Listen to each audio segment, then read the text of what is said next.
নমস্কার, আপনাদের স্বাগত জানাই চ্যানেল রূপা মুখার্জিতে।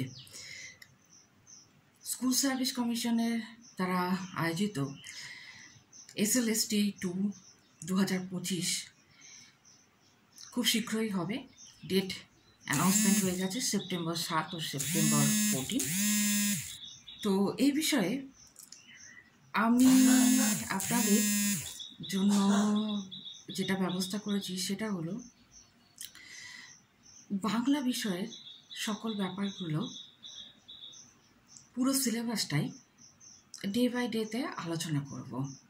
প্রথমে শুরু করব সাহিত্য প্রকরণ বা বাংলা সাহিত্যের ইতিহাসের অধ্যায়টা থেকে,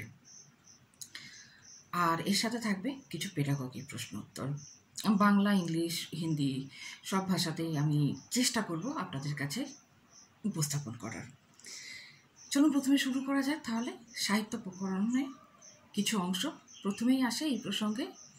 আমি সিলেবাস অলরেডি আপলোড করে দিয়েছি শর্টসের আকারে, আপনারা গিয়ে অবশ্যই দেখে নেবেন। আর ভিডিও ভালো লাগলে লাইক, শেয়ার, কমেন্টস আর চ্যানেল সাবস্ক্রাইব করতে ভুলবেন না। আপনারা কি জানতে চান অবশ্যই তা জানাবেন। সবার প্রথমেই আসে এই আলোচনায় মহাকাব্য।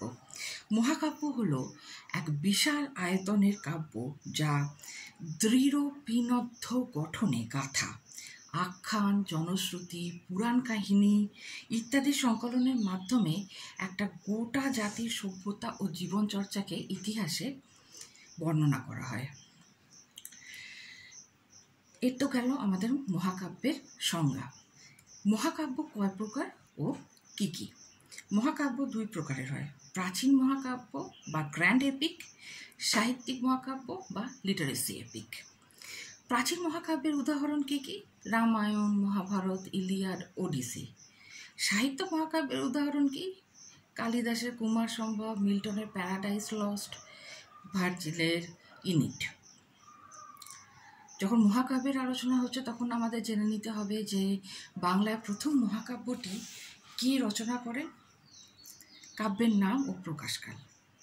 তো বাংলা সাহিত্যের প্রথম মহাকাব্য লেখেন মাইকেল মধুসূদন দত্ত। আপনারা চাইলে শুধু মধুসূদন দত্ত বলতে পারেন।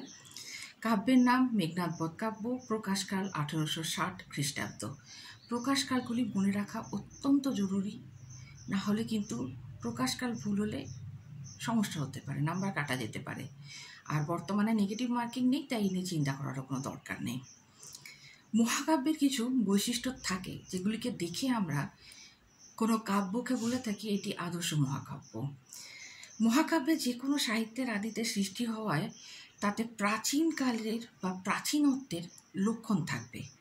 মহাকাব্য হলো এক তন্ময় কবিতা যার আদি, মধ্য ও অন্তযুক্ত আঙ্গিক হবে এবং ভাষা হবে ছন্দময় ও গাম্ভীর্যপূর্ণ। এ তো গেল মহাকাব্যের উপরে সংক্ষিপ্ত কিছু আলোচনা। যেহেতু MCQ টাইপের কোয়েশ্চেন হবে, তাই আমাদের বিরাট বড় আলোচনার কোনো দরকার নেই। আসলে এবার যাওয়া যাক সনেটে। সনেট কাকে বলে, অর্থাৎ সনেটের সংজ্ঞা কী? সনেট হলো 14 লাইনের লেখা কবিতা যার প্রতিটি 14 পংক্তিতে আবার 14টি করে অক্ষর থাকে। সনেট মৃন্ময় কবিতা এবং এক সংহত আত্মকথন সনেটের বৈশিষ্ট্য। এরপরের প্রশ্ন হলো বাংলা সনেটের আদি কবি বা আবিষ্কর্তা কাকে বলা হয়ে থাকে, তার কয়েকটি সনেটের নাম উল্লেখ করা দরকার। বাংলা সাহিত্যে সনেটের আবিষ্কর্তা হলেন মাইকেল মধুসূদন দত্ত। তার লেখা কয়েকটি সনেট হলো কপোতাক্ষ নদ, বটবৃক্ষ, কাশিরাম দাস, অন্নপূর্ণা ঝাঁপি, বিদ্যাসাগর। তাহলে বাংলা সাহিত্যের সনেটের আবিষ্কর্তা হলেন মাইকেল মধুসূদন দত্ত, মহাকাব্য রচয়িতাও হলেন মাইকেল মধুসূদন দত্ত। চলুন এরপর যাওয়া যাক গীতি কবিতা সম্পর্কে। যখন বলা হয়ে থাকে যে যখন বীণার ঝঙ্কার সুরলোকে ঘটে, বাণীর অভিসার হয়, তখনই জন্ম নেয় গীতি কবিতা। বঙ্কিমচন্দ্রের ভাষায় যদি আমরা গীতি কবিতার সংজ্ঞা খোঁজার চেষ্টা করি তাহলে সেটা অনেকটা এই রকম: বক্তার ভাবোচ্ছ্বাসের পরিস্ফুটন মাত্র যাহার উদ্দেশ্য, সেই কাব্যই হলো গীতি কবিতা। বাংলা সাহিত্যে আধুনিক গীতি কবিতার যাত্রা শুরু কার কবিতা দিয়ে?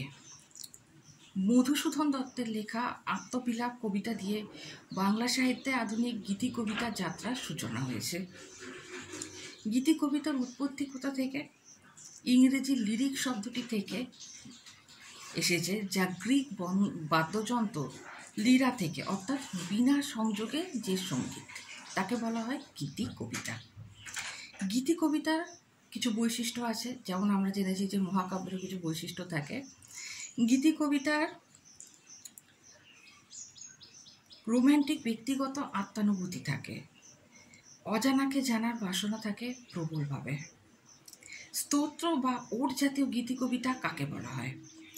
কোনো অনুষ্ঠান উপলক্ষে অথবা কাউকে উদ্দেশ্য করে বা প্রশস্তি জানিয়ে রচিত অপেক্ষাকৃত দীর্ঘ গীতি কবিতার সুসংহত রূপকে আধুনিককালে স্তোত্র কবিতা বা ওট বলা হয়ে থাকে। এর উদাহরণ কি কি? রবীন্দ্রনাথের বর্ষশেষ, মোহিতলাল মজুমদারের নারী স্তোত্র, অক্ষয় কুমার বড়ালের মানববন্দনা। চলুন এবার যাওয়া যাক শোক কবিতার দিকে। শোক কবিতা কাকে বলে? কোনো ব্যক্তির মৃত্যু অথবা জীবনের করুণ ট্র্যাজেডির দিককে কেন্দ্র করে কবিরা রচনা করে থাকেন শোক গীতি বা শোক কবিতা। এক্ষেত্রে দুটি উদাহরণ আমাদের মনে সবার প্রথমে আসে, তা হলো রবীন্দ্রনাথের স্মরণ কাব্য ও অক্ষয় কুমার বড়ালের এশা। ব্যালাড বা গাথা কবিতা কাকে বলে? উদাহরণ কি কি? জনপ্রিয় কোনো উপকথাকে নাটকীয় ভঙ্গিতে নৃত্য সহযোগে গাওয়া হলে তাকে ব্যালাড বা গাথা কবিতা বলা হয়, যেমন ময়মনসিংহ গীতিকা ও গোপীচন্দ্রের সন্ন্যাস। বাংলা সাহিত্যের প্রথম আধুনিক গীতি কবি কাকে বলা হয়, তার বিখ্যাত কাব্যটির নাম উল্লেখ করুন। বাংলা প্রথম আধুনিক গীতি কবি হলেন বিহারীলাল চক্রবর্তী, যাকে ভোরের পাখি বলা হয়। তার একটি বিখ্যাত কাব্য হলো অবশ্যই সারদামঙ্গল। এরপর আসে অতি গুরুত্বপূর্ণ একটি ব্যাপার, তা হলো ট্র্যাজেডি। ট্র্যাজেডির সংজ্ঞা কি? ট্র্যাজেডি হলো নাটকীয় ভঙ্গিতে কোনো গুরুগম্ভীর ঘটনার বর্ণনা। ঘটনাটি আদি, মধ্য ও অন্ত খণ্ডে বিভক্ত হবে এবং ঘটনাক্রম দর্শক ও পাঠকের মনে করুণা ও ভীতির সঞ্চার করবে। আর এই করুণা ও ভীতি পাঠক বা দর্শক চিত্তে অনুভূতির বিশ্লেষণ ঘটিয়ে সর্বশেষে কিন্তু আনন্দের সঞ্চার ঘটাবে। ট্র্যাজেডি শব্দের উৎপত্তি কি? ট্র্যাজেডি শব্দটি গ্রিক শব্দ ট্র্যাগোডিয়া থেকে এসেছে। অনেকের মতে ট্র্যাজিক শব্দটি থেকেও এসেছে। ইউরোপের আলংকারিক অ্যারিস্টটলের বিশ্লেষণ থেকে আমরা এইগুলো পেয়ে থাকি। আরও রয়েছে যার অর্থ হলো ছাগলের গীত। তবে অনেকে মনে করেন প্রাচীনকালে গ্রিক দেবতার উদ্দেশ্যে ছাগলের বা ভেড়ার বলিদানের সময় যে অনুষ্ঠানের আয়োজন করা হতো তাকেই বলা হয় ট্র্যাজেডি উৎপত্তি। ট্র্যাজেডির বৈশিষ্ট্য কি? ট্র্যাজেডি হবে করুণ রসাত্মক নাটক। ট্র্যাজেডির নাট্য ঘটনাবস্তু গম্ভীর ও স্বয়ংসম্পূর্ণ হবে। ট্র্যাজেডির করুণা ও ভীতি নাট্য শেষে দর্শকদের মনে সবশেষে আনন্দের সঞ্চার করবে।